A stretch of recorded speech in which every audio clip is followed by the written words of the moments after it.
Bonjour, bienvenue sur Sensation. Plus de 2,5 millions de Français et Françaises ne savent pas correctement lire ou écrire, ou bien alors compter alors qu'ils ont été scolarisés. L'illettrisme apparaît comme un sentiment parfois de honte. Je suis aujourd'hui avec Evelyne Sosnowski, déléguée générale de l'association Stop Illettrisme, pour nous en parler. Bonjour. Bonjour Steven. Pouvez-vous nous présenter votre association Stop Illettrisme ?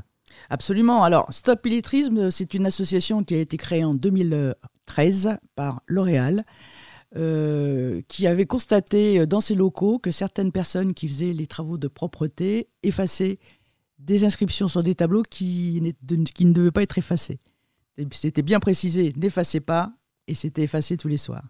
Ils ont donc mis en place tout un process de formation de ces salariés dont ils se sont rendus compte qu'ils ne savaient pas lire, et ils ont entraîné avec eux d'autres membres, d'autres fondateurs, pour effectivement commencer à gérer ce problème de l'illettrisme en entreprise. Et finalement, qu'est-ce que l'illettrisme on voit que ça touche de nombreux Français et Françaises toujours à l'heure actuelle, mais finalement, qu'est-ce que c'est ? Alors, l'illettrisme, qu'est-ce que c'est ? Il y a plusieurs définitions. Il y a l'illettrisme, qui est effectivement le fait d'avoir été à l'école, mais de ne pas avoir acquis les compétences de base de français, d'orthographe, de calcul. Il y a l'analphabétisme, qui là concerne des personnes qui n'ont jamais été à l'école ou qui ont été à l'école pendant moins de 5 ans. Et là, c'est encore un autre problème lié à l'illettrisme, mais une autre définition.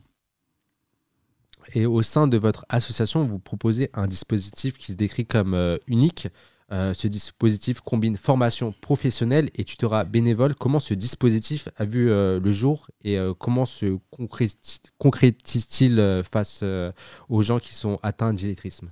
Tout à fait. C'est ce que j'ai dit, je le redis. Stop Illettrisme, c'est la seule association en France qui travaille avec les illettrés en situation de travail. Enfin, c'est vraiment des gens qui travaillent. Et effectivement, ce dispositif original qui combine la formation et le tutorat permet de travailler en groupe, parce qu'il y a un formateur qui forme des groupes de salariés. Donc, le salarié, le bénéficiaire de la formation est en groupe pour sa formation, mais il bénéficie d'un tutorat individualisé. Donc 1 heure par semaine, il a un tuteur pour lui, des fois il en a même 2, qui s'occupe de lui, qui l'aide à réviser, qui l'aide à travailler ce qu'il a appris. Ça se passe en entreprise. Alors l'idée, c'est que l'entreprise membre, comme L'Oréal par exemple, fait un accord avec son prestataire de services de propreté, et que ce sont les salariés de la propreté qui bénéficient de la formation. Et L'Oréal fournit le tuteur. Ça se passe dans le cadre de l'entreprise où travaille le bénéficiaire de la formation. Ça permet effectivement, non seulement d'aider le bénéficiaire à acquérir les compétences, mais aussi ça crée des liens. Ça permet aux gens de se connaître au sein d'une même société alors qu'ils se disaient à peine bonjour avant. Il y a même des gens qui se reçoivent ensuite chez eux, qui gardent des liens très forts. Donc c'est vraiment aussi bien au niveau intellectuel que social, que solidaire, c'est vraiment formidable. Et en quoi consistent les formations professionnelles que vous proposez ? Est-ce qu'il y a des exercices types du style de l'écriture, par exemple ? Alors, moi, je ne suis pas une spécialiste de la formation. On a des formateurs à agréer, Calliope, certifiés, parce que c'est très particulier de former des gens en situation d'illettrisme ou d'analphabétisme, parce que ce n'est pas comme vous et moi. C'est des gens qui n'ont souvent jamais été à l'école, tellement peu qu'ils ne savent pas apprendre. Donc, il faut d'abord leur apprendre à apprendre. C'est pas facile. Et on n'apprend pas à apprendre à des adultes comme on apprend à apprendre à des enfants. Donc, c'est des formateurs vraiment très spécialisés, très pédagogiques, et en plus, on a des groupes de 8 à 10 personnes avec des profils très différents. Donc, le formateur sait s'adapter à chaque profil. Donc, je ne peux pas vous donner le détail de la formation, mais c'est toujours très ouvert sur ce qu'ils font, sur la vie quotidienne. C'est pas un enseignement classique, je vais dire. Vous m'avez dit qu'un tuteur doit disposer de nombreuses qualités, donc ça ne s'arrête pas uniquement au suivi. Quelles sont les qualités à avoir, par exemple, si on veut travailler en tant que tuteur pour accompagner des personnes en situation d'illettrisme ? Alors, ça va vous paraître évident, mais si vous voulez accompagner quelqu'un, c'est que déjà vous vous intéressez à l'autre. Déjà, vous avez envie d'aider, vous avez déjà un engagement social en vous. Donc, il faut effectivement une générosité, un intérêt pour l'autre. et vous avez envie que votre prochain progresse et que alors, il faut savoir, mais ça je vous apprends rien non plus, si vous travaillez un peu déjà sur la solidarité, aider quelqu'un, c'est aussi vous aider vous-même. C'est-à-dire que ça apporte autant à l'autre que ça vous apporte à vous. Ce sont avant tout des formations professionnalisantes qui vont ensuite délivrer un certificat pour la personne qui les aura réussi.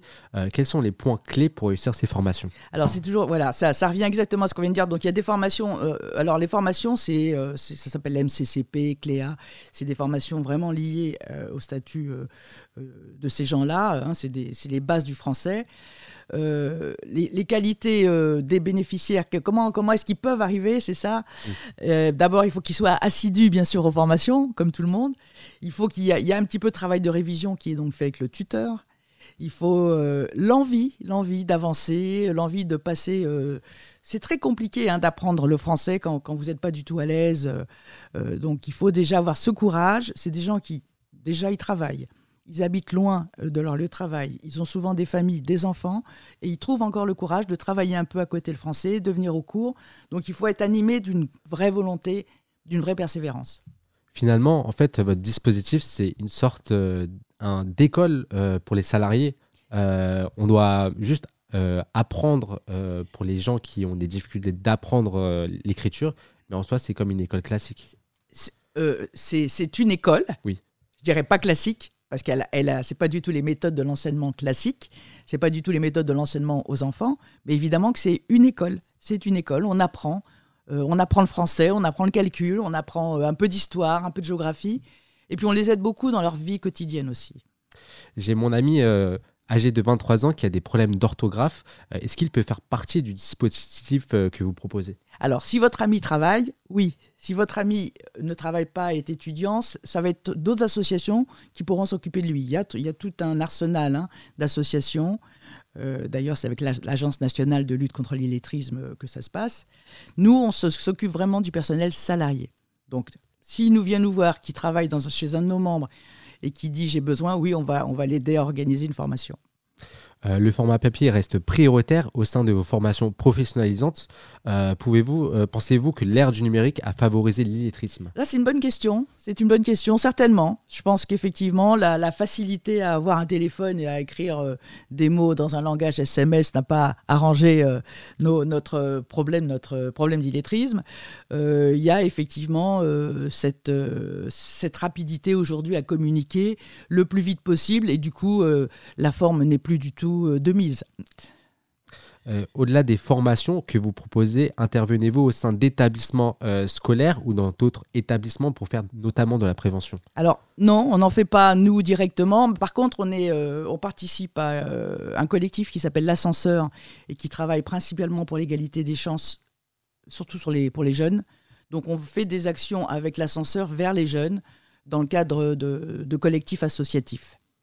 Stop Illettrisme a donc été créé en 2013. Pouvez-vous me donner quelques chiffres par rapport aux personnes qui ont eu des certificats grâce à Stop Illettrisme? Absolument. Tout d'abord, je vais peut-être vous donner un chiffre important. C'est le nombre de salariés de personnes en situation d'illettrisme en France aujourd'hui. 2,5 millions de personnes en France sont en situation d'illettrisme. 7% de la population. Et quand je dis 7% de la population en France, c'est beaucoup plus dans les territoires d'outre-mer. Ça va jusqu'à 20-25%. Donc, 51% de ces 2,5 millions sont en activité.